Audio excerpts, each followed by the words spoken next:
చంద్రబాబు ఆగ్రహించేటప్పటికి అధికార యంత్రాంగాలు పరుగులు పెట్టారు. ఆహారం దగ్గర సమస్య, మంచినీళ్ళకి సమస్య, పాలకి సమస్య, ఇట్లా ప్రతిదానికి సమస్య ఎందుకు వస్తుంది?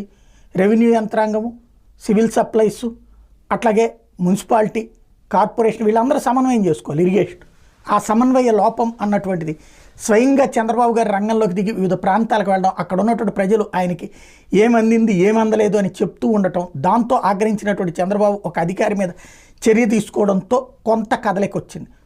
తొలి రోజున ఏ సదుపాయం అందని వాళ్ళు మళ్ళీ రోజున అంటే రెండో రోజుకి వచ్చేటప్పటికి కొంత ప్రారంభమైంది.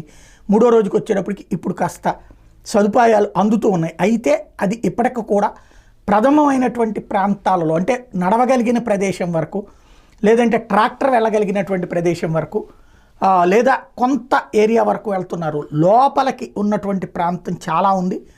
అక్కడికి వెళ్ళడానికి ఇంకా ఇప్పటికీ సీరియస్గా అడుగులు పడాలి.